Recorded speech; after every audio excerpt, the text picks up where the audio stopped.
Hello, MGTOW. Hello, men. This is Howard Dare. Thanks for stopping by. So, I want to ask the question, how does one live with liars? Because there's a fundamental difference between some people. It's as if some people never grow up, never graduate to working with the real world and generating results by their efforts, but instead rely upon lies and manipulation to make their way in the world. And this is a fundamental difference between different types of people. It really is two different ways of making your way in the world. Let's say you have a class, you're a student, and you want to get a good grade. One way to do it would be to study the material, to drill yourself on the material, and then when the tests come, to perform well on the tests because you are familiar with the material. But that's going to require a lot of work, and it's going to require a fair amount of ability as well. What if you don't want to do that work? And what if you don't really have that ability? Is there another way to get a good grade in the class? Sure there is. You could do it by ingratiating yourself, making friends with the teacher. That's one way. Another way that you could do it is you could say that you'd been treated unfairly, that the A that one person got and studied for was a mark of a type of privilege that they had. And the reason why you got constant F's and D's is because you were treated unfairly and that you should have special considerations. But the only way to pull that one over, to get that one over, is to lie about the circumstances, is to say that the circumstances are in fact unfair, is to misrepresent reality. Some of you are hearing this and saying, no, it's not true. I really am oppressed. I should automatically be given an A because I claim that I've been treated unfairly. So what we're really talking about is magical thinking, an emotional interpretation of the world, false accusations, lies. We're talking about liars. We're talking about people who misrepresent reality to present themselves in a more favorable light. I think that one of the greatest qualities of man, and I mean human beings, but especially certain types of men, is the ability to work with objective reality, is to be pragmatic. And I hope that you can recognize the signs of these qualities. It's your buildings. It's everything that works around you. Represents men working with objective physical reality, understanding the laws and the principles that guide it, that direct it, and then using those laws and principles to build a bridge, to create an electrical grid, create a computer network. And if there's any inconsistency between what they're thinking and objective reality, it won't work. It'll break down. The building won't stand. The component won't work. There's no, he treated me unfairly, therefore it doesn't work, therefore I should still get the credit for it working. It's like, no, your thing did not work. It's a beautiful engineering principle. I remember being about 7 or 8 years old and coming home. This was actually on the day that Robert Kennedy was assassinated. And I just learned that the world is rotating and that it is in orbit. And I thought that when I left my house in the morning, because the world was rotating, it was obvious that we were on a kind of plastic material that would give and bend a little bit. So I concluded that my house could easily move away from its location due to the rotation of the earth. And I had been sent home early that day from school.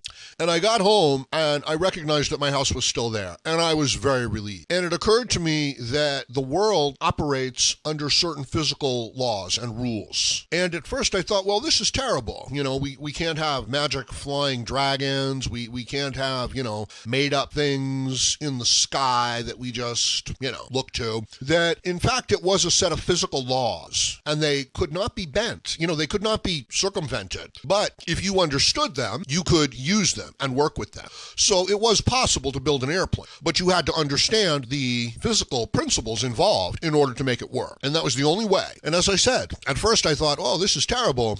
So much magic will be lost. But then I realized, no, this is the only way forward. If the world operated under any other principles, there would be no way to learn the rules and to manipulate and use the situation. It would just be random. It would be at the whim of some divine being. There would be no way that a man in the physical world could work with it. And then I realized, oh, this is a great comfort. This is a great relief. There's nobody magically messing with the universe. So if you build it the right way, if you do the right things, it will work. You may not understand some things and you may have, it may mess up like that, but otherwise it will work. And I thought, well, that's a great relief. relief. That's a great relief to us, simple human beings that simply have to work and do things. And I was only about 7 or 8 years old at that time. But imagine if I'd never really figured that one out. Imagine if I had spent my whole life like my mother, being tossed about emotionally and overreacting to some things and underreacting to other practical concerns. What a difficult life. What a difficult way to make progress in the world. Constantly by manipulating others' emotional states to win their sympathy and to gain, some consideration from them so that they would do things for me. What a horrible way to have to live. And yet you must realize that that's exactly how, the majority of people get by. As witnessed, with the Democrats and their complete abandonment of any sort of principles in how, they're responding to the Brett Kavanaugh Supreme Court nomination. It's disgusting. You believe her based on what? Accusations. Unprovable, untestable, uncorroborated.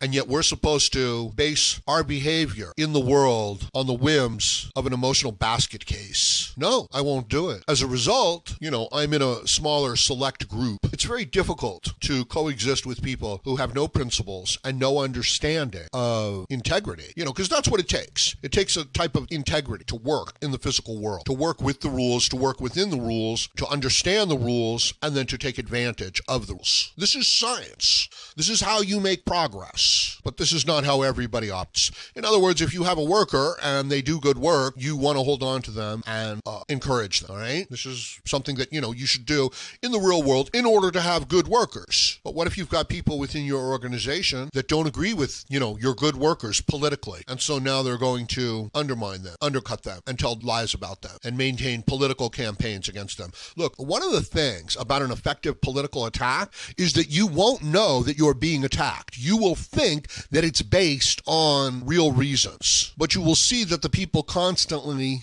that they fail to respect and understand principles that should be guiding their behavior. In other words, their behavior is guided by a lust for power or a desire for revenge or to confirm some ideological biases. That's what they're driven by. They're not driven by positive results in objective reality. They're driven by their internal emotional states and interpretations of the world. How does a man who can work with physical reality coexist with people whose emotions determine their behavior without any adherence to principles, decency, truth, the virtues that are needed to be effective in objective reality? So you see, we're coming to this crux, to these crossroads, where one group of people want to put their emotions aside and deal with objective reality according to certain principles of individual rights, because this is why people are motivated to work and to get ahead. This is decency, this is fairness, this is equity, this is justice. And another group of people who are ruled by their emotions. At any given moment, they could be triggered. They could have a memory of something that happened 30 years ago. It may or may not be true. They can't prove it, but it will dictate their reality and their behavior moving forward.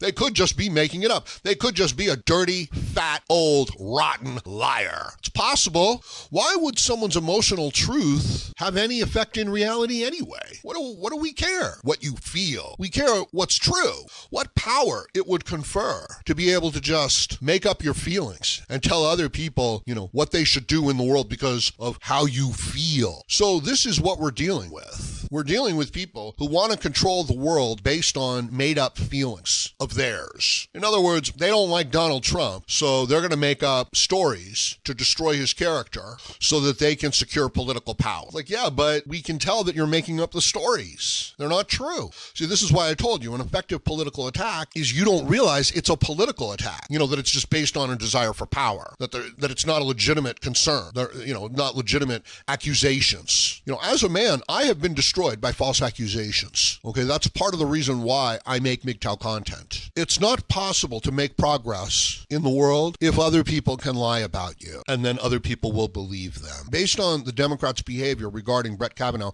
and the Supreme Court nomination process, this is the conflict. It's disgusting to see men pretend that they're offended on principles that they do not have so that they may unjustly secure power or stop others who legitimately have that responsibility and need to use that power in order to do their job. That's what what you're dealing with. That's what we are dealing with. It's very difficult. It's very discouraging. I understand, if you're angry and you don't know what to do. Hopefully the MGTOW message, based on principle, based on individual responsibility, based on the virtues that will enable you to be a strong individual will help. That's why I put out the content that I do. But I'm going to leave it at that for now. So let me know what you think about this in the comments section below. And please like, share, comment, subscribe, donate, support the Howard Dare channel. And join me again, Howard Dare, as I plan to have more content for you. Thank you, MGTOW.